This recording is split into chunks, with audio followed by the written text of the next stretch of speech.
జ్ఞానయజ్ఞమీ గతి మోక్ష సాధనము. నానార్థములు నిన్నే నడపె మా గురుడు. జ్ఞానయజ్ఞమీ గతి మోక్ష సాధనము. అలరి దేహమనేటి యాగశాలలోన బలువై అజ్ఞానపు పశువును బంధించి కలసి వైరాగ్యపు కత్తుల కోసి కోసి వెలయా జ్ఞానాగ్నిలో వ్రేలిచె మా గురుడు. జ్ఞానయజ్ఞమీ గతి మోక్ష సాధనము. మొక్కుచు వైష్ణవులనే ముని సభ కూడబెట్టి చొక్కుచు శ్రీపాద తీర్థ సోమపానమును నుంచి చక్కగా సంకీర్తన సామగానమును చేసి చక్కగా సంకీర్తన సామగానమును చేసి ఎక్కువతో యజ్ఞము చేయించెపో మా గురుడు. జ్ఞానయజ్ఞమీ గతి మోక్ష సాధనము. తదీయ గురు ప్రసాదం పురోడాశమిచ్చి కొదదీరా ద్వయమను కుండలంబులు వేట్టి. తదీయ గురు ప్రసాదం పురోడాశమిచ్చి కొదదీరా ద్వయమను కుండలంబులు వేట్టి. యదలో శ్రీ వెంకటేశునిటు ప్రత్యక్షము చేసి ఇదివో స్వరూప దీక్ష ఇచ్చెను మా గురుడు. ఇదివో స్వరూప దీక్ష ఇచ్చెను మా గురుడు. జ్ఞానయజ్ఞమీ గతి మోక్ష సాధనము. జ్ఞానయజ్ఞమీ గతి మోక్ష సాధనము. శరణాగత పారిజాతమా బురిన సురుల పాలి భూతమా. శరణాగత పారిజాతమా పురిన సురుల పాలి భూతమా. అరుదైన సృష్టికి ఆది మూలమా ఓ హరి నమో పరమ పుటాల వాలమా. జయమంగళము నీకు సర్వేశ్వరా. జయమంగళము నీకు జలజవాసినికి. జయమంగళము నీకు సర్వేశ్వరా. సకల దేవతా చక్రవర్తి వికలివై నిండిన విష్ణుమూర్తి. సకల దేవతా చక్రవర్తి వికలివై నిండిన విశ్వమూర్తి.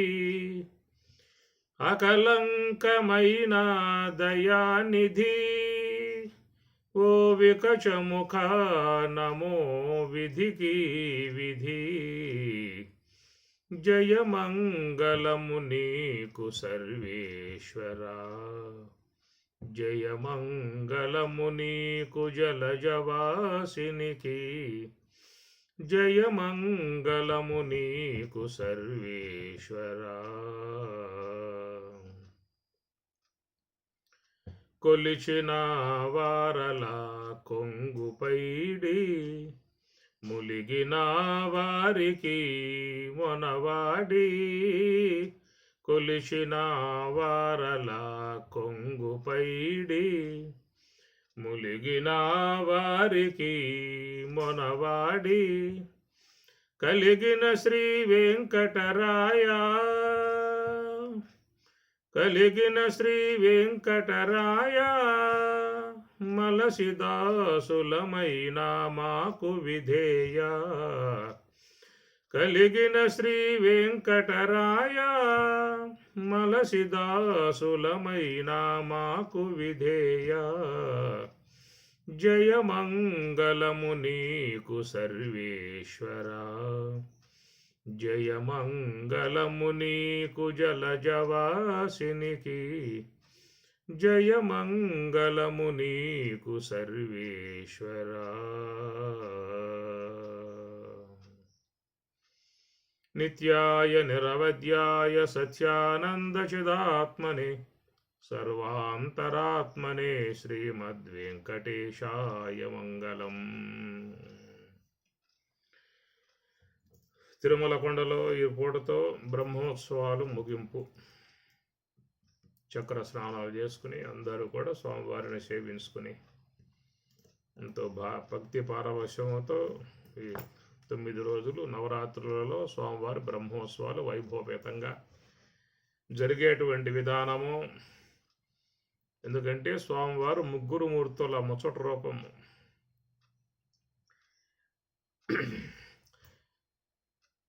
ఆ విధంగా మరి స్వామివారిని పరమశివునిగా, విష్ణు స్వరూపముగా, దేవీ స్వరూపముగా, త్రిమూర్త్యాత్మికముగా ఉన్నటువంటిది కావటం చేత మరి ఈ దేవీ నవరాత్రుల సందర్భంలోనే అక్కడ తిరుమల కొండ మీద స్వామివారికి, అమ్మవార్లకు ఈ దేవి నవరాత్రులను బ్రహ్మోత్సవములుగా వైభవపేతముగా జరిగేటువంటి విధానం.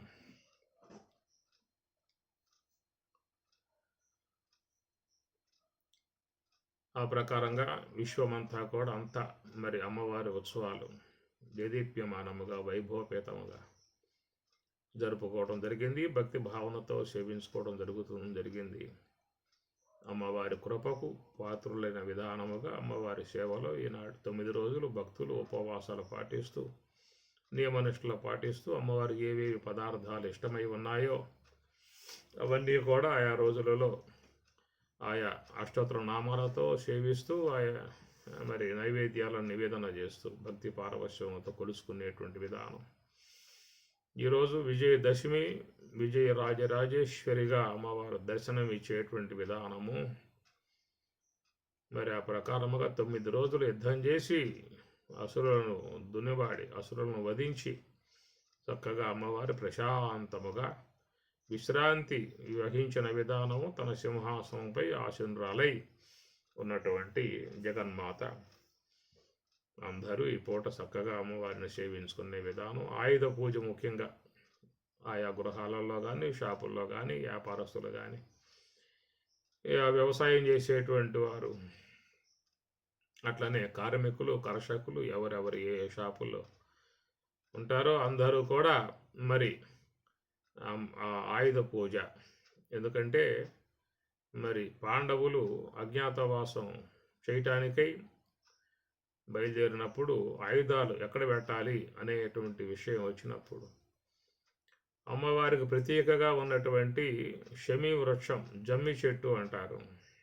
ఆ జమ్మి చెట్టుపై అమ్మవారి సాన్నిధ్యంలో ఆయుధాలను ఉంచి ఆ ప్రకారంగా వాళ్ళు అజ్ఞాతవాసాన్ని పూర్తి చేసిన తర్వాత మళ్ళా వచ్చి ఆయుధాలు తీసుకోవడం జరుగుతుంది. కాబట్టి ఈ రోజున ఆయుధ పూజ అనే విధానముగా చేసుకునేటువంటి విధానము.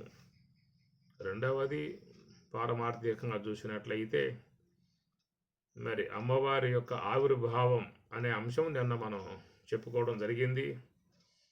ఆయా దేవతలందరూ కూడా ఎంత ప్రయత్నం చేసినా కానీ మహిషాసురుణ్ణి సంహరించలేక అందరూ కూడా సమాలోచన చేసి కనుక ఇది మన వల్ల అయ్యే పని కాదు, అమ్మవారిని ఆవిర్భావం చేయాలనే ఉద్దేశముతో దేవతలు వాళ్ళ శరీరాలలో ఉన్నటువంటి యొక్క శక్తిని అంతటినీ కూడా కూడదీసి ఒక మహత్తర శక్తిగా ఆవిర్భవింపజేసి మరి దివ్యమంగళ స్వరూపినిగా ఉన్నటువంటి శక్తి అంటే అమ్మవారే. అందరిలో ఆ శక్తి ఉన్నది కనుక ఆ శక్తి దేవతల శక్తిగా ఆవిర్భావమైనటువంటి అమ్మవారికి వారి వద్ద ఏ ఏ ఆయుధాలు అయితే ఉన్నాయో శ్రీమన్నారాయణుడు సుదర్శన చక్రం, గద, కౌమోదకి గద ఇలాంటివన్నీ ఆయన ఇవ్వగా పరమశివుడు తన యొక్క పాశుపతాస్త్రమును, శూలాన్ని అమ్మవారికి ప్రసాదించగా వరుణుడు తన యొక్క వరుణ పాశాన్ని, అగ్నిదేవుడు, ఇంద్రుడు వజ్రాయుధాన్ని, ఇట్లా అందరూ కూడా వారి వారి ఆయుధాలను అమ్మవారికి సమర్పిస్తారు. ఆ ఆయుధాలతో ఆమె యుద్ధం చేసి 9 రోజులు మరి రాక్షసులందరినీ కూడా వధించి చివరికి మహిషాసురుని కూడా వధించటం కారణముగా అమ్మవారి చెత్త ఏవైతే ఉన్నాయో ఆయుధములు, అట్టి ఆయుధములకు కూడా చక్కటి విధానముగా ఆయా భక్తులు అమ్మవారిని ఆయుధ సహితమై ఉన్నటువంటి అమ్మవారిని సేవించుకునేటువంటి విధానం. ఇది మనకు పురాణ అంశముగా వచ్చేటువంటి విషయమైతే, మరి పారమార్థికముగా మనం చెప్పుకున్నటువంటి విధానం ఏంటంటే, మరి లోన ఉన్నటువంటి అజ్ఞాన సంబంధమై ఉన్నటువంటి అనాదిగా చేరి ఉన్నటువంటి మూలా విద్య అన్నారు. మూలా విద్య అజ్ఞానం, అది అనేక జన్మ పరంపరలకు, అనేక దుఃఖాలకు హేతువుగా ఉన్నటువంటి విధానం కనుక మరి అట్టి అజ్ఞాన సంబంధమై ఉన్నటువంటి అసురుణ్ణి, రాక్షసుణ్ణి, భవసాగరానికి హేతువై ఉన్నటువంటి అసురుణ్ణి సంహరించటానికి అమ్మవారు ఆవిర్భావం అయినటువంటి విధానం. అమ్మవారు ఆవిర్భావం కావాలని చెప్పనంటే మన వద్ద ఉన్నటువంటి శక్తులన్నీ కూడా దారపోయాల్సిన విధానం. మన వద్ద ఉన్నటువంటి శక్తులు ఏమిటి అని చెప్పనంటే, దృశ్య గ్రహణ శక్తి, శబ్ద గ్రహణ శక్తి, గంధ గ్రహణ శక్తి, రసగ్రహణ శక్తి, సంకల్ప శక్తి, నిశ్చయ శక్తి, అట్లా గమన శక్తి, ఇవన్నీ కూడా ఇంద్రియములలో ఉన్నటువంటి శక్తులు. ఇవన్నీ కూడా శక్తులే. ఇవన్నీ అందరూ కూడా వారి వారి వ్యవహారం కోసంగా వాడుకోవటం జరుగుతూ ఉన్నది.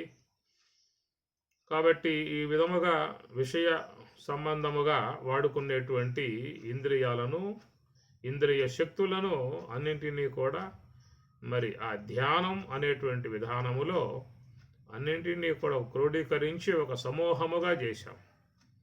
అనగా సర్వేంద్రియములు కూడా ఇక వ్యవహార రహితమై ఉన్నటువంటి యొక్క విధానం. ఎప్పుడైతే మరి ఇంద్రియములలో, జ్ఞానేంద్రియములలో, కర్మేంద్రియములలో, అంతరేంద్రియములలో వాటిల్లో ఉన్నటువంటి శక్తి అంతా కూడా ఒక క్రోడీకరింపబడ్డప్పుడు ఏర్పడ్డటువంటిది శుద్ధ సాత్విక బ్రహ్మాకార వృత్తి అన్నారు. ఈ శక్తులన్నీ కూడా మరి క్రోడీకరింపబడాలి అనగా సర్వేంద్రియములో కూడా మరి జడం కావాలి అనేటువంటి అర్థం. కర్మేంద్రియములు జడం, జ్ఞానేంద్రియములు జడం, అంతరేంద్రియములు జడం, శరీరములు ఏవైతే ఉన్న పంచవాయువులు కూడా జడం కావటం, ప్రాణశక్తి అన్నారు కదా. ఈ ప్రకారముగా వాటి శక్తిని కోల్పోయిన విధానములోనే తురీయములో ఆదిపరాశక్తి ఆవిర్భావము. ఇలాంటి ఈ విధానం రాకుండగా మనలో శుద్ధ సాత్విక బ్రహ్మాకార వృత్తి ఆవిర్భవింపబడేటువంటి విధానం సాధ్యమయ్యే పని కాదు.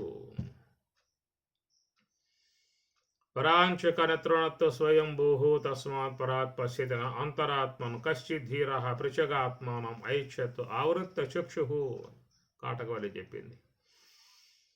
కనుక ఇంద్రియములన్నీ కూడా ఎంత ప్రయత్నం చేసినా కానీ జీవితంలో తాను లభ్యం చేసుకోవాలనేటువంటి బ్రహ్మానందం లభ్యమయ్యే అవకాశం లేదు.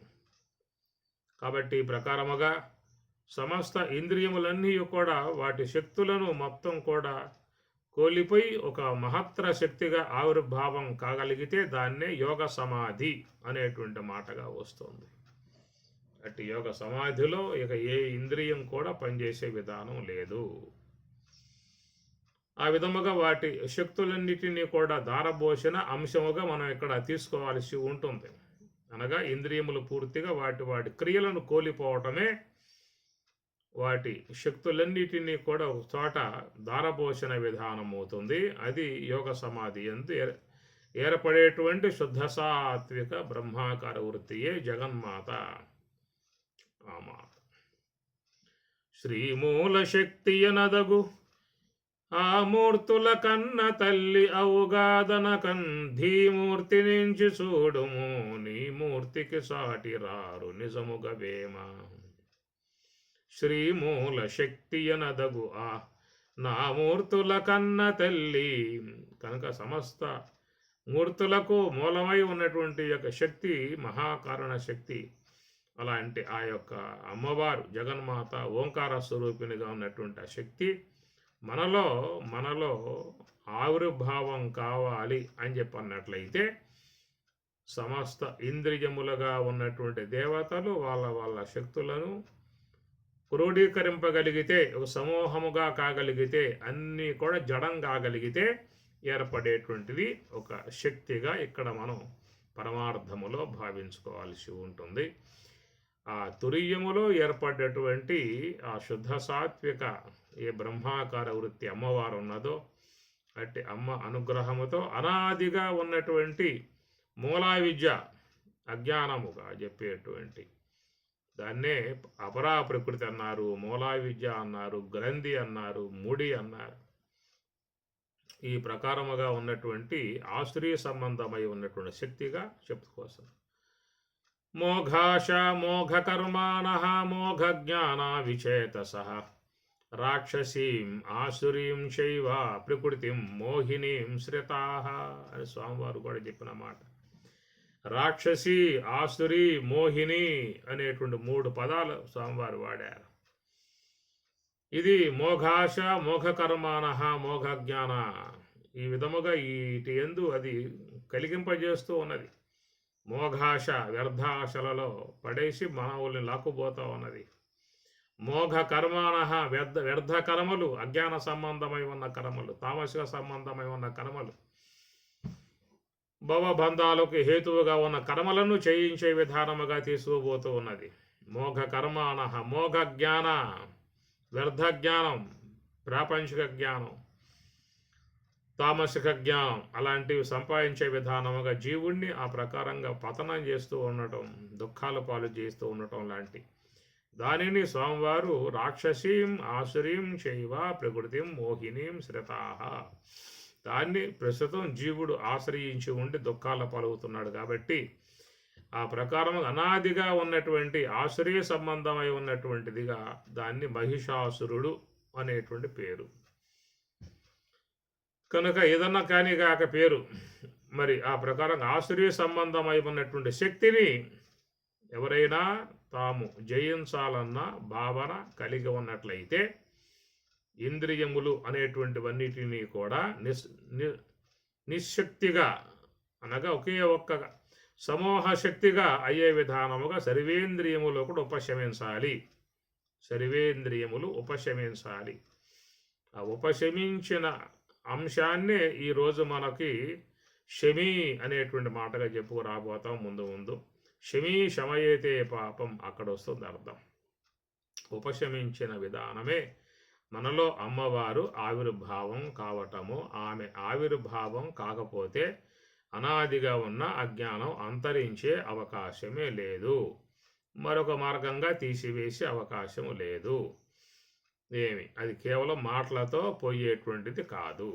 అది దారుణ గాఢాంధకారం బడంగునే వసుధపై కృతదీప వార్త వలన ఆ కొన్న మనుజుని ఆకలి తీరునే ఘనరసాన్న వర్ణనము వలన నిరిపేదవాని పేదరకంబుబోవునే ద్రవ్య ప్రభావ కీర్తనము వలన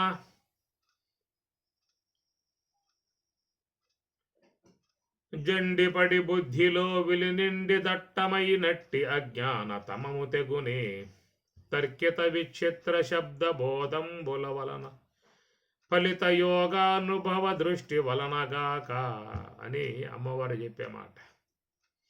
తారక యోగము తెలియక నేరక వేదాంత వాక్యని కురంబముచే వాదించుచు జడు వారికి మోక్షంబు కలదే వాయుకుమార. తారక యోగము పట్టుగా అభ్యసింపంగలేక బ్రాలుమాలి కొన్ని వేదాంత యుక్తులు కూడబెట్టి పలుక నేర్చిన బ్రహ్మానుభవము గలదే. కాబట్టి ప్రకారముగా ఎన్నైనా వినుగాక, ఎన్నైనా మాట్లాడుగాక, లోన ఉన్నటువంటి ఆ మూలా విద్య అంతరించే విధానమే లేదు. నువ్వు చేసేవన్నీ కూడా పుట్టపై దెబ్బలు కొట్టడమే. పుట్టలో పాము ఉన్నది, నువ్వు పుట్టపై దెబ్బలు కొడతా ఉన్నావు. ఆ ప్రకారముగా మరి కేవలం శ్రవణ సంబంధముగా మాత్రము అవగాహన తప్ప అనుభూతి వచ్చే అవకాశం లేదు, అనుభవం కలిగే అవకాశం లేదు. ఎప్పటికైనా నీవు నిశ్చల మనస్కుడవై మహాకారణాశ్రయం గలవాడవై సర్వేంద్రియముల యొక్క శక్తులన్నీ కూడా ఉడిగింపజేసి మరి యోగ సమాధి యందు మహత్తరమైనటువంటి యొక్క ఆది పరాశక్తి ఆవిర్భావం కాగలిగితే, మహాకారణ బ్రహ్మాకార వృత్తి ఏర్పడగలిగితే, అప్పుడు నీకు నీ లోపల జన్మ పరంపరలకు హేతువుగా ఉన్నటువంటి మూలా విద్య ఆనాడు అమ్మవారి చేతిలో హతమవుతుంది. ఆనాడే నీకు విజయదశమి. కాబట్టి ఈ ప్రకారముగా విజయం అనేటువంటిది నీకు ఆ రూపకంగా అమ్మవారి అనుగ్రహముతో రావాల్సిందే. మూలా విద్య నశిమబడే విధానం అమ్మవారి వల్ల రావాల్సిందే. ఆ ప్రకారముగా మూలా విద్య నశింపజేసుకుని ఆ సుషుమ్నా మార్గములో ప్రవేశించే విధానము. మూలా విద్య అంతరిస్తే అప్పుడు నీకు సుషుమ్నా ద్వారా ప్రవేశం అవుతుంది. అక్కడ పరమేశ్వరుని అనగా శుద్ధ బ్రహ్మమును దర్శించుకోవటం జరుగుతుంది. మరి ఆ ప్రకారముగా మహాత్ములు అమ్మవారి అనుగ్రహముతో అనాదిగా ఉన్నటువంటి మూలా విద్య జన్మ పరంపరలు ఎన్నెన్ని యుగాల పర్యంతం ఈ జీవుడు ఈ ప్రవాహంలో పడిపోతా ఉన్నాడో లెక్కే లేదు కదా. ఉండి ఉండి ప్రాణి యుగములు జన్మించు, ప్రాణహాని లేదు ప్రళయమునను, ప్రాణహాని గలగ బ్రహ్మమేతానగు, విశ్వదాభిరామ వినరవేమా. ఉండి ఉండి ప్రాణి యుగములు జన్మించు, ఎన్ని యుగములు ఎన్ని జన్మములాయనో, నేటికెందెందు జన్మించినానో, నన్ను దరి చేర్పగదవే ఇకనైన నా తండ్రి నారాయణ, ఎన్ని జన్మములాయనో అన్నాడు మహానుభావుడు. ఎంతకాలము గదా ఈ దేహధారణము, చింతాపరంపరల చిక్కువడవలసే, ఎంతకాలము గదా ఈ దేహధారణము, చింతాపరంపరల చిక్కువడవలసే, వడిగొన్న మోహంబు వలల తగులై కదా, కడలేని గర్భనరకములీదవలసే,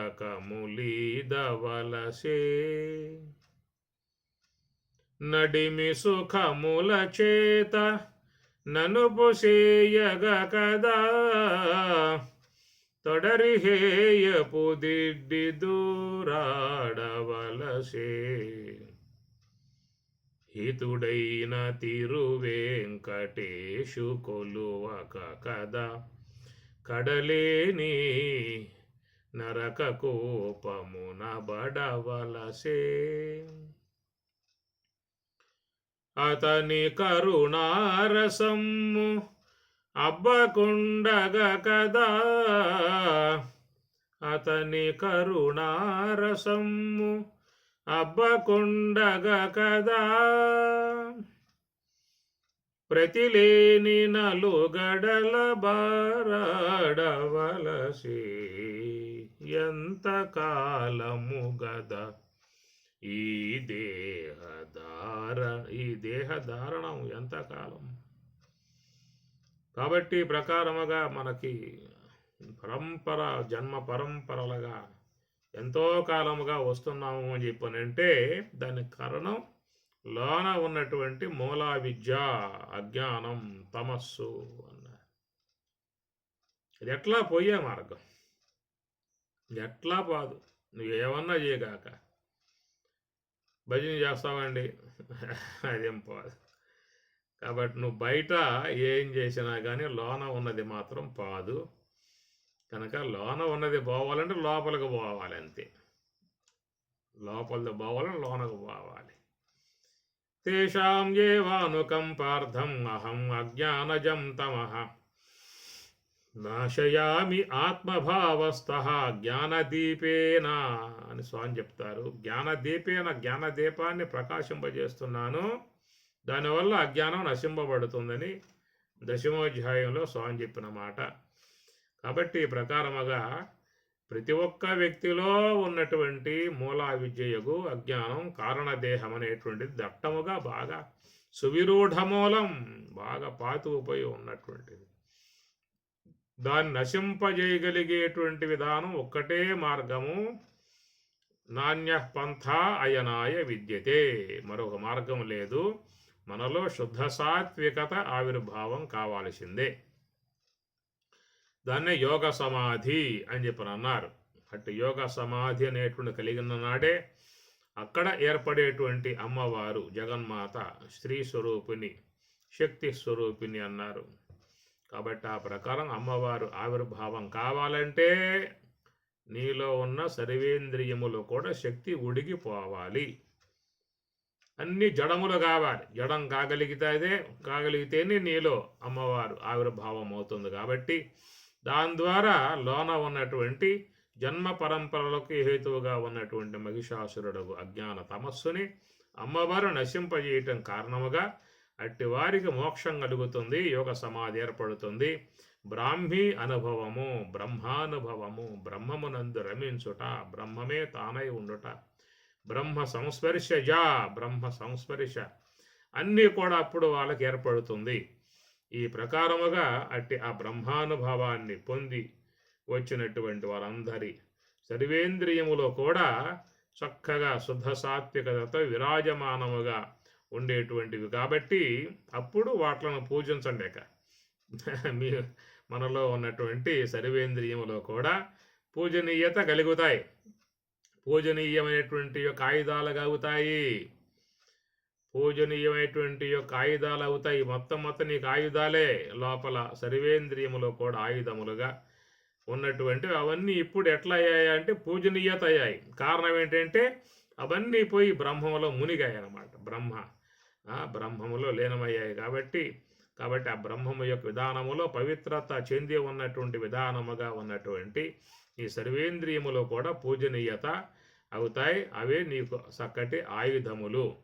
అక్కడి నుంచి వాళ్ళు చక్కటి మరి తాను చేసే శ్రవణము కానీ, తాను చూసే దృశ్యము కానీ, తాను మాట్లాడే మాట కానీ అన్నీ కూడా బ్రహ్మ సంబంధముగా ఉండేటువంటివే. కాబట్టి బ్రహ్మ సంబంధమై ఉన్నటువంటి యొక్క మాటలే చెబుతారు, బ్రహ్మ సంబంధమై ఉన్నటువంటి యొక్క బోధలే వింటారు, బ్రహ్మ సంబంధమై ఉన్నటువంటి తత్వాన్ని దర్శిస్తూ ఉంటారు. ఈ ప్రకారముగా వారి యొక్క శరీరములో ఉన్నటువంటి జ్ఞాన కర్మేంద్రియ అంతరేంద్రియాలన్నీ కూడా పవిత్రమయ్యాయి. కాబట్టి వాళ్లకు అవన్నీ కూడా పూజనీయమై ఉన్నటువంటి యొక్క ఇంద్రియములుగా ఉంటాయి. వాళ్ళకు అవి ఆ యొక్క ఆయుధములు, బ్రహ్మజ్ఞానులకు అవి ఆయుధములు. కాబట్టి వాటి ద్వారానే వారు నివృత్తి మార్గంలో పైనుంచి బ్రహ్మంలో లయమవుతూ ఉంటారు. వాటి ద్వారానే మళ్ళీ బయటకు వచ్చి లోకములో సంచరిస్తూ లోకానికి, సమాజానికి, శిష్యులకు, భక్తులకు చక్కటి జ్ఞాన మార్గాన్ని బోధించే విధానముగా ఉంటారు. కావున ఉభయతారకం అంటే అటు పరమార్థం వైపు ప్రయాణం చేయగలిగే సామర్థ్యం ఉన్నది, ఇటు వ్యవహారం వైపు కూడా చక్కగా మంచిగా తాత్విక విధానముగా ప్రయాణం చేయగలిగే విధానం ఉంటుంది. రెండు మార్గములో కూడా వారికి చక్కటి ఆత్మ సంబంధమై ఉన్నటువంటి యొక్క మార్గములే. అందువల్ల వారు ఎల్లప్పుడూ కూడా వారి ఇంద్రియాలని మంచికై లోకహితార్థమై వినియోగింపజేసే విధానం అవుతుంది. కాబట్టి ఈ ప్రకారముగా విజయదశమి అనేటువంటి విధానములు అందరూ కూడా అమ్మవారిని సేవించి ఆయుధ పూజ చేసుకునే విధానం మనకు భౌతికముగా ఉన్నటువంటి అంశం అయితే, ఇక్కడ పారమార్థికముగా ఉన్నటువంటి యొక్క అంశము అమ్మవారు తురీయమునందు రాజరాజేశ్వరిగా విరాజమానమై ఉండగా సర్వేంద్రియములో కూడా అమ్మవారి యొక్క సేవలో నిలిచున్నటువంటి విధానం. కాబట్టి ఇది మరి చక్కటి విధానములో ఈ పూట మరి చూసినట్లయితే జమ్మి చెట్టుని అందరూ కూడా పూజ చేస్తారు. అమ్మవారి ఆలయంలో ఈ జమ్మి చెట్టు అంటారు. దాన్ని శమీ వృక్షము అని కూడా పిలుస్తారు. 2 పేర్లు ఉంటాయి. చాలామంది ఆ వృక్షం ఉంటే వృక్షం కాడుగా పోయి పూజ చేస్తారు. ఒకవేళ దరిదాపులో లేకపోతే ఎక్కడన్నా చెట్టు ఉంటే ఒక కొమ్మ తీసుకొచ్చి ఆ కొమ్మ ఇంట్లో పెట్టుకుని దానికి పసుపు కుంకుమలు పెట్టి పూలమాల వేసి పూజ చేసుకునే విధానం చేస్తారు. ఒక ఆచారం, సదాచారం, ఒక హైందవ సిద్ధాంతం ఉన్నటువంటి ఆచారం. శమీ శమయతే పాపం శమీ శత్రు వినాశనం, శమీ శమయతే పాపం శమీ శత్రు వినాశిని, అర్జునస్య ధనుర్ధారి రామస్య ప్రియదర్శిని. శమీ శమయతే పాపం. కాబట్టి ఇక్కడ శమీ అంటే శమము, శమ, దమ, ఉపరతి, తిదక్ష, శ్రద్ధ, సమాధానం అనేటువంటి శమాది షట్క సంపత్తిలో మొదటిది శమ. శమి, శమ అనే గుణం ఉండాలి. ఓర్పు, శమ అంటే ఓర్పు. రెండోది ఉపశమించిన విధానం. శమి అంటే ఉపశమించిన. క్షమ అనేదేమో అది ఓర్పు కింద వస్తుంది, అది క్షమ. ఇది శమి. శమి వృక్షం అంటే శమి అంటే సర్వేంద్రియములో కూడా చక్కగా అవి వేగం లేదేక, వాటిల్లో పరుగులు తీసే విధానం లేదేక, ఆగిపోయాయి, మొత్తం ఆగిపోయాయి, నిశ్చలమైపోయాయి. బ్రహ్మానందవారా శివాసన ఒక్కింసుక సోకినేని బ్రవినాశం బొందు అని రాముడు అంటాడు. సింహమునుగన్న గజముల భంగిననగా, సింహమును గాంచినటువంటి యొక్క గజములన్నీ ఎట్లా అయితే అట్లా నిలిచిపోతాయో అట్లా బ్రహ్మజ్ఞాని యొక్క విధానంలో కూడా సర్వేంద్రియములు ఉపశమించి అతని అధీనములో ఉంటాయి. కనుక ఆ ఇంద్రియాలు ఆయన ఏ యొక్క విధానంలో వాడుకోవాల్సి వస్తుందో వాడుకుంటాడు, లేకపోతే మొత్తం పక్కన పెట్టి బ్రహ్మమునందు మోకలేస్తాడు.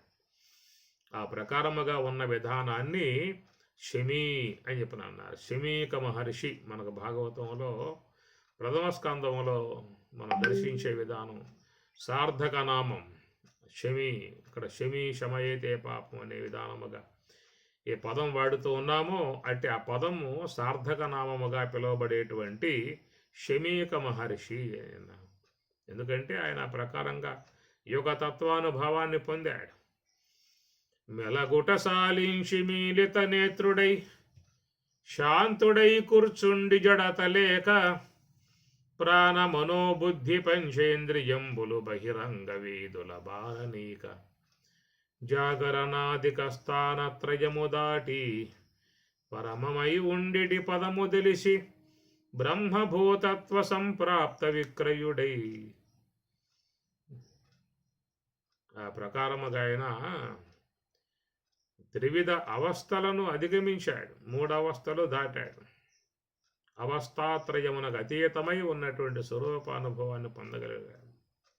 మెలగుట సాలించి మీలిత నేత్రుడై శాంతుడై కూర్చుండి జడతలేక, ప్రాణ మనోబుద్ధి పంచేంద్రియంబులు, ప్రాణ మనోబుద్ధి పంచేంద్రియంబులు ప్రాణవాయువులు, దశవిధ ప్రాణవాయువులు, కర్మేంద్రియములు, అంతరేంద్రియాలు, జ్ఞానేంద్రియాలు, ప్రాణమనోబుద్ధి పంచేంద్రియంబులు బహిరంగ వీధుల బారనీక, బయటికి పోయే విధానం లేకుండా లోపల లయింపజేసేసాడే, మొత్తం లయింపబడ్డాయి కాబట్టి ఉపశమనము అన్నారు. ప్రపంచోపశమం శాంతం శివం అద్వైతం చతుర్థం మన్యంతే స ఆత్మ సవిజ్ఞేయ. ప్రపంచ ఉపశమం మాండిక్యం చెబుతున్నటువంటి మాట.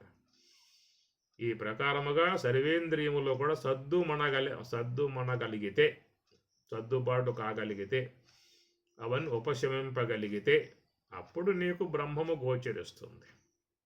ఇది పారమార్థికముగా ఉన్నటువంటి అంశం. ఇవి కదులుతూ ఉంటే ప్రపంచం గోచరిస్తుంది, కదలకుండగా ఆగితే బ్రహ్మం గోచరిస్తుంది. ఇవి నడుస్తూ ఉంటే ప్రపంచం కదిలాడుతుంది. నడక ఆగాయా అని చెప్పనంటే కదలకుండగా నిశ్చలముగా ఉన్న బ్రహ్మం గోచరిస్తుంది. కనుక ఇంద్రియములకు యువతల ప్రపంచము, ఇంద్రియములకు అవతల బ్రహ్మము, మధ్యలో ఉన్నటువంటి ఇంద్రియాలు. ఇంద్రియాలను ముందు పెట్టుకున్నాము అంటే ప్రపంచం కానవస్తుంది. వాటిని పక్కన పెట్టాము అంటే బ్రహ్మం గోచరిస్తుంది. శమీ శమయతే పాపం. ఆ విధముగా ఆ శమ విధానాన్ని పొందగలగాలి. ఎవరి యొక్క శరీరములో ఈ ఉద్వేగముగా పరిగెత్తేటువంటి యొక్క ఇంద్రియములు సన్నియమ్యేంద్రియ గ్రామం సర్వత్ర సమబుద్ధయ తే ప్రాప్నువంతి మాం ఏవ అన్నాడు పరమాత్మ. తే అట్టివారు ప్రాప్నువంతి మాం ఏవ నన్నే పొందగలుగుతూ ఉన్నారు. ఎవరు పొందేది? సర్వేంద్రియ గ్రామం సర్వేంద్రియ గ్రామం సన్నియమ్య ఇంద్రియ గ్రామం అన్నాడు పరమాత్మ. సమస్త ఇంద్రియ గ్రామం, అది గ్రామం అన్నాడు. గ్రామం పట్టణం ఉన్నటువంటివన్నీ కూడా నియమ్య నియమింపగలిగితే, సంయమనముగా గలిగితే, ఆపగలిగితే సర్వత్ర సమబుద్ధయ తే ప్రాప్నువంతి మాం వాళ్ళు నా యొక్క స్వరూపం వైపుకి రాగలుగుతున్నారు, నాలో చేరిపోగలుగుతున్నారు.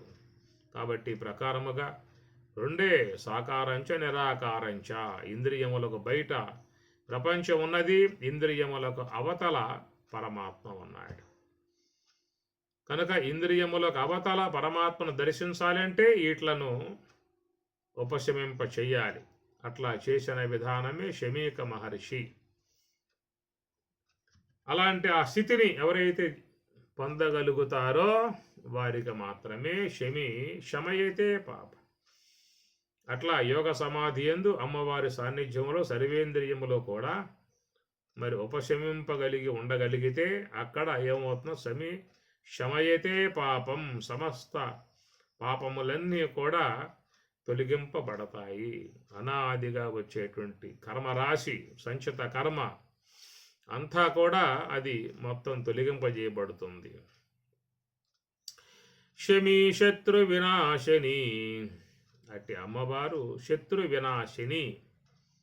శత్రువులంటే లోన అసుర సంబంధమై ఉన్నటువంటి ఏ గుణాలైతే మనల్ని అమిత వేగంగా లాక్కుపోతూ ఉన్నాయి, శత్రువులని చెప్పనగా అవి విజృంభించాయి అంటే ఎంతటి వారు కూడా పోయి ఆ కార్యాలు చేసే విధానమే. ఆవేశంలో ఎవరికి కూడా విచక్షణ జ్ఞానం ఉండదు. ఎంతటి గొప్పవారు కూడా, పండితులు కూడా ఒక్కోసారి వాళ్ళకి అలాంటి గుణాలు ప్రకోపించినప్పుడు వాళ్ళు కూడా ఏమీ చేయగలిగే పరిస్థితి కాదు. బలవాన్ ఇంద్రియ గ్రామం విద్వాంసం అపికర్షతి. విద్వాంసును సహితం బలవాన్ లాక్కుపోతాయి అన్నాడు. యదతో హ్యపి కౌంతేయ పురుషశ్చ విపశ్చితః ఇంద్రియాని ప్రమాదీని హరంతి ప్రసభం మనః అని పరమాత్మ గీతలో చెప్పే మాట. కాబట్టి ప్రకారముగా లోన ఉన్నటువంటి గుణములు అనేటువంటివి చాలా శక్తివంతమైనటువంటివి, ప్రభావవంతమైనటువంటివి. వాటి దెబ్బకు ఎంతటి వారు కూడా వాటి ఎమ్మటే పడిపోవాల్సిందే. ప్రాక్ శరీర విమోక్షణాత్ అంటుంది గీత. ఏమి? కామక్రోధ ఉద్భవం వేగం సయుక్త సుఖీ నరః. కామ ఉద్భవ వేగం, క్రోధ ఉద్భవ వేగం, మోహ ఉద్భవ వేగం, అసూయ ఉద్భవ వేగం, ఎన్ని శక్తివంతముగా ఉన్నటువంటి తామసిక గుణాలతో మిళితమై ఉన్నాయి కాబట్టి, రాజసిక గుణాలతో మిళితమై ఉన్నాయి కాబట్టి అవి గనక విజృంభించినప్పుడు ఎంతటి వారు కూడా వాటెమ్మటే పోవలసినటువంటి పరిస్థితే కనబడుతుంది. కనుక ఈ ప్రకారముగా లోన చేరి ఉన్నటువంటి ఆశ్రీ సంబంధమై ఉన్న దంభో దర్పో అభిమానశ్చ క్రోధ పారుష్యం ఏవచ అజ్ఞానంచ అభిజాతస్య పార్థ సంపదం ఆశ్రీ సంబంధమై ఉన్న గుణాలుగా చెప్పేటువంటి అవన్నీ కూడా శత్రు వినాశిని. అవి అనాదిగా వస్తూ ఉన్నాయి. వాటిని మనం జీవితంలో మనంగా జయించే అవకాశం లేదు. కొన్ని సందర్భాలలో వాటి వేగాన్ని కొంచెం సద్దుమణిగింపజేసి ఆ వేగాలను కొంచెం ఆపగలుగుతూ ఉన్నాం. ఆయా కొన్ని సందర్భాల వరకే. కొన్ని సందర్భాలలో వాటి యొక్క వేగానికి అనుగుణ్యముగా పోయి ఆ కార్యాలు చేస్తున్నటువంటి విధానము. చేసేసిన తర్వాత అప్పుడు మళ్ళా పశ్చాత్తాపాలు పడటం, అయ్యో అట్లా చేసా, ఇట్లా ఏదో అన్నాను, పొరపాటు అయిపోయింది, మన్నించండి, అట్లా చేసేసాను, ఆ సందర్భంలో ఏం చేస్తా మరి అని ప్రకారంగా సర్దుబాటు చేసుకునే విధానము, క్షమాపణలు చెప్పుకునే విధానము, పశ్చాత్తాపాలు పడే విధానం ఎందుకు వస్తుంది అని చెప్పానంటే, లోన ఉన్నటువంటి ఆ గుణ వేగాలను ఆపగలిగే శక్తి అప్పుడు ఉండదు. అందుకే స్వామివారి గీతలో కూడా కామ క్రోధ ఉద్భవం వేగం రజోగుణ సముద్భవ, వాటిని రజోగుణము వల్ల సముద్భవ ఉత్పన్నమైనటువంటివి కాబట్టి వాటి వేగం చాలా మరి తీక్షణగా ఉంటుంది అని చెప్పారు. ఎంతటి గొప్ప గొప్ప వాళ్ళు కూడా ఆ వేగాన్ని ఆపలేక వాళ్ళు ఆ కార్యాలు చేసేస్తూ ఉన్నారు. ఆ ప్రకారముగా ఉన్నటువంటి గుణాలతో మనం జీవితాన్ని జీవిస్తూ ఉన్నాం. అనేక దోషాలను మనం మూటకట్టుకోవటం జరుగుతూ ఉన్నది. ఆ ప్రకారంగా కర్మలు అనుభవించడానికి మళ్ళీ దేహాలు ధరించాల్సిన పరిస్థితి ఏర్పడుతూ ఉన్నది. ఈ ప్రకారముగా సూక్ష్మ దేహములో చేరి ఉన్నటువంటి సమస్త ఆశ్రయ సంబంధమై ఉన్నటువంటి గుణాలని ఆమె అమ్మవారు నశింపచేసే విధానము. యోగ సమాధి పొందినటువంటి వారికి మాత్రమే అట్టి గుణాలు పూర్తిగా సమస్యపోయి ఉంటాయి.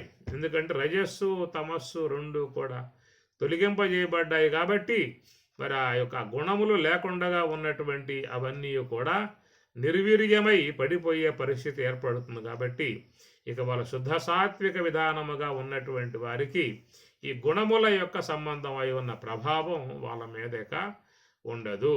కాబట్టి వాటిని జయించాలి అని చెప్పి అన్నట్లయితే మనం చాలా వరకు జీవితంలో ఆయా సందర్భాలలో కలిగేటువంటి యొక్క కామాది ఉద్వేగాలను ఒకంత సమయమును పాటించి వాటిను ఆయా సందర్భాలు అణిసివేసే ప్రయత్నం చేస్తూ ఉంటాం. మనం కూడా ఎంత చేసినా కానీ లోపల దాని బీజం ఉంది కాబట్టి మళ్ళా ఏదో సమయంలో పుటకరించే విధానమే ఉంటుంది. మనం ఎన్నో సందర్భాలలో ఆ గుణాలకు లోబడి మన యొక్క ప్రవృత్తి ప్రవర్తన అనే జరిగినటువంటి సందర్భాలు చాలా ఉంటాయి చూసుకున్నట్లయితే. అయితే ఆ సందర్భాలలో కొంత తబాయించుకొని కొంచెం వాళ్ళు ఓర్పుగా వాటిని ఆపగలిగే విధానం చేసుకుంటూ ఉంటాము. కొన్ని సందర్భాలలో ఆపగలిగే విధానం లేకపోయి ఒక వేగముగా పోయి వాటి మీద పడిపోయే పరిస్థితి కూడా అవుతూ ఉంటుంది. కాబట్టి ఈ ప్రకారముగా జరిగేటువంటి విధానములో వాటి యొక్క వేగాన్ని పూర్తిగా తీసివేయటం, వాటిని సకదిద్దే విధానం అంతా కూడా అమ్మవారు చేయగలుగుతుంది. కాబట్టి శమి శత్రు వినాశిని. కాబట్టి అలాంటి వారు పరమశాంతిగా ఉంటారు, బ్రహ్మానందంతో ఉంటారు. ఇలాంటి ఆ విధానం రావటం అంటే అమ్మవారి అనుగ్రహముగా చెప్పే విషయముగా శమీ శత్రు వినాశిని, ఇది అమ్మవారి ప్రభావం. అర్జునస్య ధనుర్ధారి అర్జునుని యొక్క ధనస్సును ధరించినటువంటి ధనుర్ధారి అని చెప్పనంటే ఆ జమ్మి చెట్టు మీద ఆ సందర్భంలో అజ్ఞాతవాసం చేసే సందర్భంలో మరి ఆ యొక్క ధనస్సుని అమ్మవారి సన్నిధిలో పెట్టారు. కాబట్టి అర్జునుడి యొక్క ధనస్సుని ఆ విధముగా అమ్మవారు ధరించిన విధానము అనేటువంటి అంశం ఒకటి చెప్పుకొచ్చే విధానము. అట్లనే ఎక్కడ పారమార్థికముగా చూసినట్లయితే మరి శ్వాస అనేటువంటిది గాంధీవం అని చెప్పని, గాంధీవధారి అర్జునుడు. కాబట్టి ప్రకారముగా ఉచ్ఛ్వాస నిశ్వాసలుగా సంచరించేటువంటి ఈ గాంధీవమును ధరించినటువంటి అమ్మవారు అనేటువంటి అర్థం. అర్జునస్య ధనుర్ధారి రామస్య ప్రియదర్శిని కనుక అమ్మవారిని సేవించే మరి స్వామివారు కూడా రావణ సంహారం చేసినట్లుగా ఒక కథాంశములు అనబడుతూ ఉన్నాయి. అది ఒక పౌరాణికముగా ఉండేటువంటి అంశం. అది రామస్య ప్రియదర్శిని. రామతత్వము అని చెప్పనంటే రమయతీతి రామ రము క్రీడాయాం, నిరంతరముగా మనలో సంచరించేటువంటి శ్వాస అయితే ఉన్నదో ఆ శ్వాసయే రామతత్వము అని చెప్పని అన్నారు. భద్రుడు అని చెప్పనంటే శుద్ధ బ్రహ్మమునకు చెప్పేటువంటి మాట. సుషుమ్నాయందు ఉన్నటువంటి ఆ శుద్ధ బ్రహ్మమును భద్రు కళ్యాణే అనేటువంటి మాటగా చెప్తారు. రామ అని చెప్పనంటే రమయతి క్రీడయతి రామ, నిరంతరముగా ఆ మహాకారణమునందు చేరి ఉన్నటువంటి రామతత్వము అనగా రమించుట, రమ్ అనేటువంటి ధాతువు నుంచి ఏర్పడ్డటువంటిది రామ. అది రమ కావచ్చు, రామ కావచ్చు. రమ్ అనే ధాతువు అన్నమాట. ఈ రమ్ అనేది ఏంటంటే రమయతి క్రీడయతి, ఇది రమయతి రమించుట, క్రీడయతి క్రీడించుట, ఈ రెండు కూడా దాని యందు చేరి ఉన్న అంశలో చేరి ఉన్నటువంటి అంశములు. రమయతి క్రీడయతి, రమయతి అని చెప్పనంటే ఆ బ్రహ్మమునందు ఆ శ్వాస ఎప్పుడూ కూడా లయమవుతూ ఉంటుంది, బ్రహ్మములో లీనమవుతూ ఉంటుంది. బ్రహ్మము నుండి మళ్ళీ ఆవిర్భావమై అది బయటికి వస్తూ ఉంటుంది. అందువల్ల దాన్ని పరబ్రహ్మ స్వరూపముగా పిలుస్తూ ఉన్నారు. ఆ శ్వాసని పరబ్రహ్మ స్వరూపముగా పిలుస్తూ ఉన్నారు. వాయో త్వమేవ ప్రత్యక్షం బ్రహ్మ అసి అని చెప్పని కూడా చెప్పారు. ఓ వాయువా, నువ్వు ప్రత్యక్షముగా కానవచ్చేటువంటి బ్రహ్మము అన్నారు.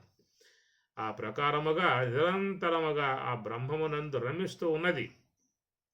కాబట్టి పరమాత్మ గీత 10వ అధ్యాయంలో మచ్చిత్త మద్గత ప్రాణా బోధయంత పరస్పరం, మత్తు నాయందు చిత్తమును ఉంచు, మద్గత ప్రాణ, నాయందే ప్రాణములను ప్రవేశింపజేసినట్లయితే నీవు నాయందే చక్కగా ఉంటావని చెప్పనే మాట.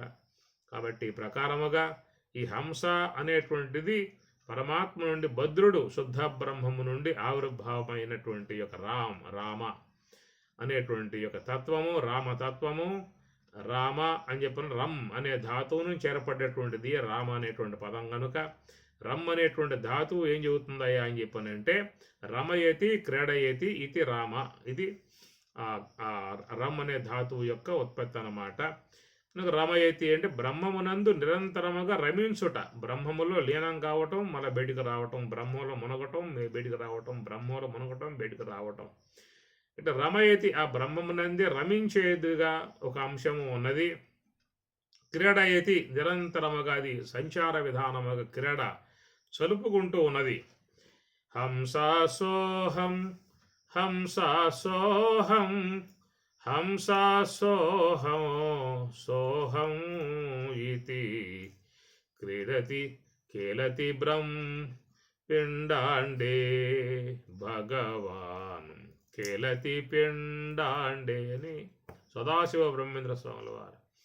కేలతి పిండాండే, ఈ పిండాండమునందు ఆ హంస కేలతి కీలిస్తూ ఉన్నది కనుక అంచరించేటువంటిది కేవలం పరమాత్మ స్వరూపం అని చెప్పని కూడా మహాత్ములు చెప్పే మాట. కాబట్టి ఇది ఆత్మగా పరమాత్మగా రామ అనే తత్వం చెప్పగా పరబ్రహ్మ తత్వమే శుద్ధ బ్రహ్మము భద్రుడుగా సుషుమ్న ఎందున్నటువంటి భద్రుడుగా చెప్పిన విధానం. కాబట్టి ఈ ప్రకారం మనలో చక్కగా నిరంతరముగా సంచారం చేసే విధానముగా, క్రీడించే విధానముగా, బ్రహ్మము నుండి పుట్టి ఆవిర్భావమై బయటకు వచ్చే విధానముగా ఉన్నటువంటి శ్వాస గుట్టును తెలుసుకొని మహాత్ములు దానిని అనుసరించి ఆశ్రయించి వారు కూడా బ్రహ్మములోనే లీనమైపోతున్న పరిస్థితి.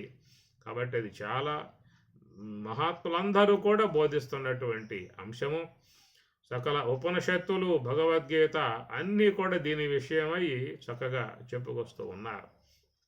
పుటద్వయ వినిర్ముక్త వాయు యత్ర విలీయతే తత్ర సంస్థం మనః కృత్వా తం పార్థ ఈశ్వర తం ధ్యాయేతు పార్థ ఈశ్వరం. ఉత్తరగీతలో స్వామి చెప్పే మాట. పుటద్వయ వినిర్ముక్త, నాసా పుటముల నుండి ఆవిర్భావమయ్యేటువంటి శ్వాస, బయటికి వచ్చేటువంటి శ్వాస తిరిగి మరల లోనికి పోయి వాయు ఎత్ర విలీయతే, ఎక్కడైతే ఆ వాయువు లయమైపోతూ ఉన్నదో తత్ర సమస్తం మనఃకృత్వా, అక్కడ మనస్సును ఉంచగలిగితే ధ్యాయేత్, అతి ధ్యానము ద్వారా మనస్సును నువ్వు ఆ వాయువు లయమయ్యే స్థలములో పెట్టగలిగితే తం పార్థ ఈశ్వరం, అది ఈశ్వర సాన్నిధ్యము, శుద్ధ బ్రహ్మము యొక్క సాన్నిధ్యము, అది తత్వమసి మహావాక్య సాన్నిధ్యము అని మనకి ఉత్తరగీతలో స్వామి చెప్పేటువంటి మాట. కాబట్టి ప్రకారముగా ఉత్తరగీత కానీ భగవద్గీత కానీ ఉపనిషత్తులు కానీ అన్నీ కూడా ఇక్కడే ఆ అంశాన్ని బోధిస్తున్న విధానం. కాబట్టి మరి ఆ రమయతి రామతత్వం ఏమి రామస్య ప్రియదర్శిని, రామునికి ప్రియదర్శిని అనేటువంటి మాటలో మరి ఆ యొక్క రామతత్వం ఇమిడి ఉన్నటువంటి యొక్క ఏ మహాకారణం ఉన్నదో, హంస ఉన్నదో, అది ఆ ప్రియదర్శిని అనగా ప్రియ ఎంతో ప్రేమాస్పదముగా ఉన్నటువంటి యొక్క అంశము ఈ మహాకారణ స్థలం గనుక అక్కడ రామతత్వము అన్నీ కూడా చెప్పుకొచ్చే విధానం గనుక ఇది శమయతే పాపం. వృక్షంగా చెప్తున్నాము అంటే ఎవరైతే హంస యొక్క ఆశ్రయములో మహాకారణమునందు చక్కగా మనసు పెట్టి ధ్యానం చేస్తారో అట్టి ఆ ధ్యానం చేసేటువంటి వారిలో ఉన్నటువంటి సర్వేంద్రియములో కూడా సద్దు మణుగుతాయి. సర్వేంద్రియముల యొక్క దర్పణం అనగబడుతుంది, సర్వేంద్రియముల యొక్క వేగం తగ్గింపబడుతుంది, సర్వేంద్రియములో కూడా ఉపశమింపబడి పూర్తిగా నిశ్చలమై ఆగిపోతాయి. ఈ విధముగా వాటిని నిశ్చలపరిచి నిర్వీర్యముగా నిష్క్రియగా ఉంచగలిగేటువంటి యొక్క సామర్థ్యం కలిగి ఉన్నటువంటి ఈ మహాకారణ స్వరూపినియే శమీ అనేటువంటి మాటగా పిలువబడుతుంది. అట్టి ఆ యొక్క ఆ మహాకారణమునందు ఉండి అందరూ కూడా మరి ఆ అమ్మవారిని సేవించాలి. మనం ఏదో గుడికి వెళ్తాం, శివాలయంలో జమ్మి చెట్టు ఉంటుంది, ఆ జమ్మి చెట్టు కాదా కాస్త వృక్షానికి పసుపు రాసి కుంకుమ బొట్లు పెట్టి దీపారాధన చేసి పూలమాల గుచ్చి పూలమాల పెట్టి అమ్మవారిని ఎంతో భక్తిభావంతో సేవించే విధానం కనబడుతుంది. అది కేవలం మరి ఈ సంసార విధానముగా ఉన్నటువంటి వారు, ప్రపంచ విధానంగా పయనించేటువంటి వారు, వ్యవహారంలో పయనించేటువంటి వారు, ప్రవృత్తి మార్గంలో పయనించేటువంటి వారు, జీవితంలో శుభాన్ని అపేక్షించి ఉన్నటువంటి వారు, కుటుంబ క్షేమాన్ని కోరినటువంటి వారు, బిడ్డల యొక్క క్షేమాన్ని కోరినటువంటి వారే అలాంటి విధానముగా ఆరాధించే ప్రక్రియ లోకంలో ఉంటుంది. దాన్ని మనం గౌరవించి అలాంటిది కూడా మనం కూడా చేస్తే మంచిదే. కానీ ఇక్కడ మనం పారమార్థికముగా చూసినట్టు శమి అనేటువంటి విధానములో సమస్త ఇంద్రియములను మహావేగముగా పరుగులు తీసేటువంటి యొక్క ఇంద్రియాలని ఉపశమింపగలిగేటువంటి యొక్క శక్తి ఒక మహాకారణమునకు మాత్రమే ఉన్నది. రథము మేనెల్ల సారథి బుద్ధి ఇంద్రియ గణము గుర్రములు పగ్గము మనము అని భాగవతం సప్తమ స్కందం బోధిస్తున్నది. కనుక ఈ విధముగా ఇంద్రియాని హయాన్యాహు విషయాంస్తేషు గోచరా అని కఠోపనిషత్తు గుర్రముల్లాగా మహావేగముగా పరుగులు తీసేటువంటివిగా ఉన్నాయంటే కారణం ఏంటంటే వాటిలో రజోగుణం తమో గుణాలు ఉన్నాయి. ఈ రజోగుణ ప్రకోపాలకు గురై ఉన్నటువంటి యొక్క ఇంద్రియాలు మనస్సు అన్నీ కూడా వేగముగా పోయేటువంటివిగా ఉంటాయి. అంటే ఆ వేగములను ఆపగలిగేటువంటి యొక్క శక్తి ఎవరికీ లేదు. ఏదో కొంత సంయమనం పాటించగలిగే అవకాశమే కానీ పూర్తిగా వాటి యొక్క వేగాన్ని అణిసివేసేటువంటి యొక్క శక్తి ఒక మహాకారణమునకు మాత్రమే ఉన్నది. అందువల్ల మహాత్ములందరూ కూడా అక్కడ పోయి కూర్చున్నారు. రమణ భగవానుల వారు వాయురోధనాత్ లీయతే మనః జాలపక్షివత్తురోధ సాధనం. ఎట్లా వల వేస్తే పక్షులు దాంట్లో చిక్కుబడుతూ ఉన్నాయో అట్లాగా వీళ్ళు హంస యొక్క ఆశ్రయంలో ఉండి ఈ ఇంద్రియ పక్షులను వాళ్ళు అరికట్టగలిగే విధానముగా స్వామివారు రమణ భగవానుల ఉపదేశ సారములో వాయురోధనాత్ లీయతే మనః జాలపక్షివత్తురోధ సాధనం అన్నాడు. ఉత్తమస్తవాత్ ఉచ్యమందతః చిత్తజం జప ధ్యానముత్తమం. అన్నింటికంటే కూడా ధ్యానం సర్వోత్తమము, సర్వోన్నతము అన్నారు. ధ్యానేనాత్మని పశ్యంతి, గీత 13వ అధ్యాయం. ధ్యానేన ఆత్మని పశ్యంతి, ధ్యానము చేతనే ఆత్మని తన యొక్క స్వరూపాన్ని పశ్యంతి దర్శిస్తూ ఉన్నారు.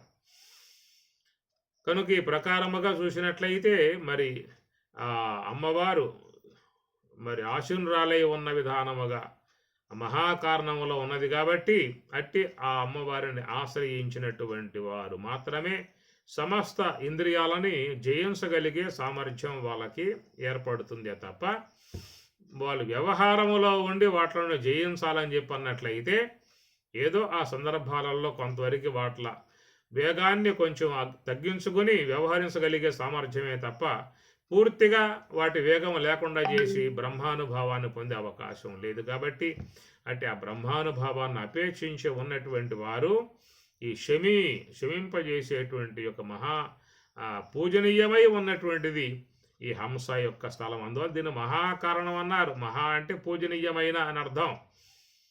మహాపూజాయాం అని చెప్పని అంటారు. మహా ఇతి బ్రహ్మని మీకు తైత్రీయంలో భూహు వ్యాహృతి, భువః వ్యాహృతి, శుభః వ్యాహృతి ఎన్ని చెప్పుకొస్తారు. మహా ఇతి బ్రహ్మని అని చెప్పనే విషయముగా దాంట్లో చాలా మంచిగా వస్తాయి తైత్రీయంలో వ్యాహృతుల యొక్క సందర్భముగా. కాబట్టి మహాపూజాయం మహా ఇతి బ్రహ్మని అనే మాట మహాపూజాయాం. కాబట్టి మహాకారణ స్థలం పూజనీయమై ఉన్న స్థలం కాబట్టి అక్కడ ఉన్నటువంటి యొక్క అమ్మవారు సమస్త ఇంద్రియాలను కూడా దర్పం అణచి వాటిని పూర్తిగా క్రియారహితముగా చేయగలిగి వాటిని పూర్తిగా జడములుగా చేసి వారికి బ్రహ్మముతో అనుసంధానం కలగజేసే విధానముగా మహాకారణమునందు అమ్మవారు ఉన్నది. కాబట్టి అక్కడ ఆశ్రయించి అమ్మవారిని మహాకారణముగా ఉన్నటువంటి ఆ జమ్మి చెట్టు శమీ వృక్షాన్ని అక్కడ మనం ఆరాధించాల్సి ఉంటుంది.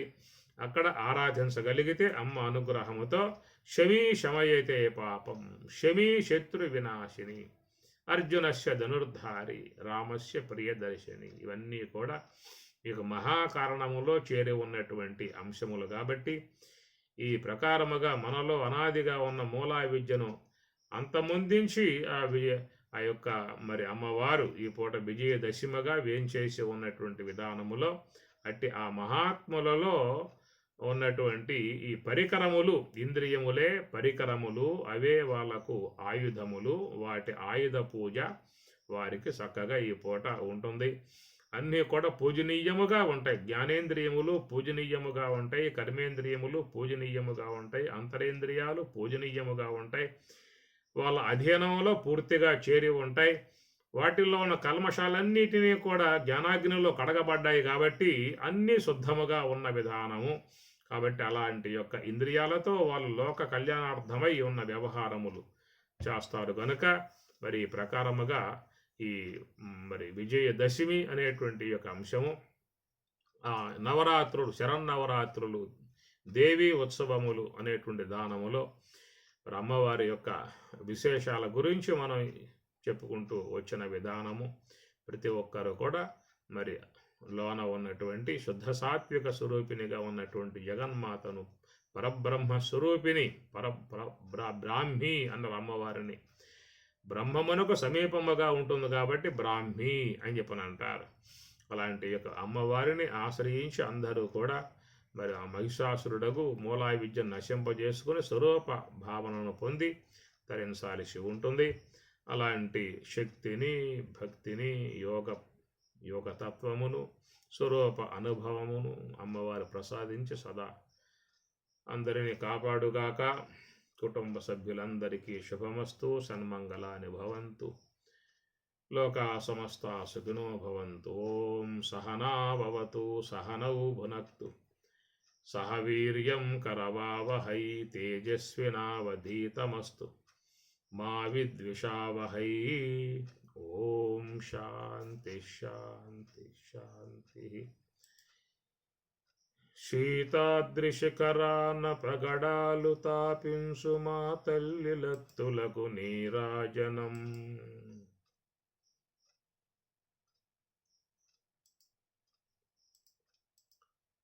శీతాద్రిశిఖరాన పగడాలు తాపింసు మా తల్లిలత్తులకు నీరాజనం.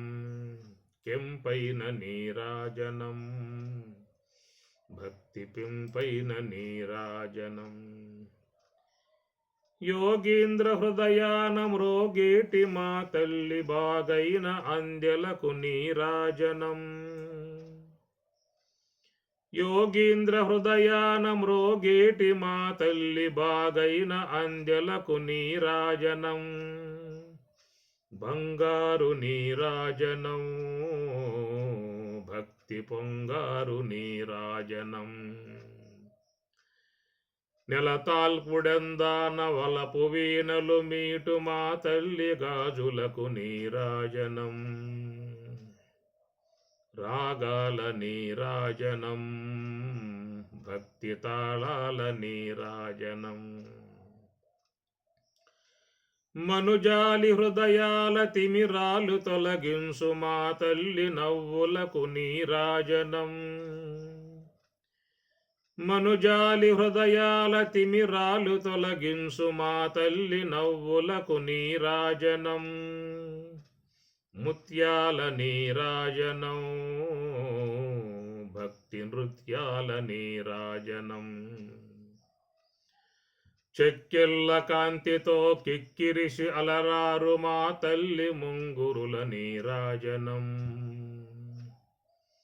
చెక్కెళ్ళ కాంతితో కిక్కిరిసి అలరారు మా తల్లి ముంగురుల నీరాజనం. రతనాల నీరాజనం, భక్తి జతనాల నీరాజనం. పసిబిడ్డలను చేసి ప్రజలెల్ల పాలించు మా తల్లి చూపులకు నీరాజనం. పసిబిడ్డలను చేసి ప్రజలెల్ల పాలించు మా తల్లి చూపులకు నీరాజనం. అనురాగ నీరాజనం, భక్తి కనరాగ నీరాజనం. పగడాలు మరిపించు వినవింబమనిపించు మా తల్లి కుంకుమకు నీరాజనం. పగడాలు మరపించు వినబింబమనిపించు మా తల్లి కుంకుమకు నీరాజనం. భక్తి నీరాజనం, నిండైన నీరాజనం, భక్తి మెండైన నీరాజనం.